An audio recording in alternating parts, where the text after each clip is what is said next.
बिस्मिल्लाहिर्रहमानिर्रहीम। अस्सलाम वालेकुम। आज हमारी वेबसाइट पे पब्लिश होने वाला एक और बेस्ट और informative blogs the advantage and disadvantage of using plastic and jute bags.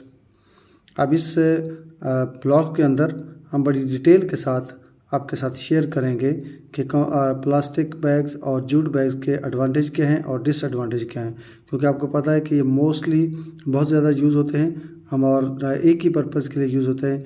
Carrying items, shopping के लिए यूज़ होते हैं और डिफरेंट जगह पे जो अपना सामान होता है वो एक जगह से दूसरी जगह कैरी करना होता है, तो ये हम यूज़ करते हैं और डिफरेंट पर्पज़ के लिए यूज़ होता है। तो इनका एक बहुत बड़ा रोल है हमारी लाइफ के अंदर, तो उसको हमने डिस्कस करना है और इसके अंदर हमने देखना है कि एडवांटेज और डिसएडवांटेज क्या है और बड़ी डिटेल के साथ देखना है। तो ये ब्लॉग इस पे मुनहसर है, इसके ऊपर ये डिपेंड करता है। इसके अंदर डिफरेंट फैक्टर्स हैं जो हम यहाँ पे डिस्कस करेंगे और उसको वन बाय वन करते हैं। देखें कि इसके अंदर जो सबसे बड़ा इम्पैक्ट है, बड़ा फैक्टर है, वो है इन्वायरमेंटल इम्पैक्ट। अब आप देखें कि प्लास्टिक बैग्स और जूट बैग्स के अंदर कौन सा जो बैग है वो इन्वायरमेंटल फ्रेंडली है, बायोडिग्रेडेबल है, और दूसरा बैग प्लास्टिक जो है ना वो not so too much environment friendly. Second, आप ड्यूरेबिलिटी एंड स्ट्रेंथ की बात करेंगे। इसके अंदर आपको डिटेल के साथ इसके प्रोज एंड कॉन्स हमको बताएंगे। कॉस्ट इफेक्टिवनेस की बात करेंगे डिटेल के साथ।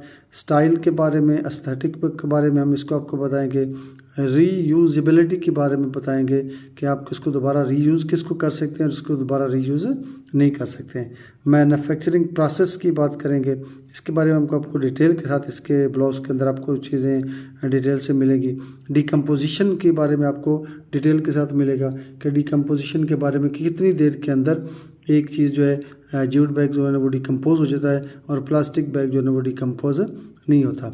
इसी तरह स्टोरेज और मेंटेनेंस के बारे में हम इसके अंदर डिस्कस कर रहे हैं। गवर्नमेंट रेगुलेशंस, इनके बारे में हम गवर्नमेंट रेगुलेशन के बारे में बताएंगे।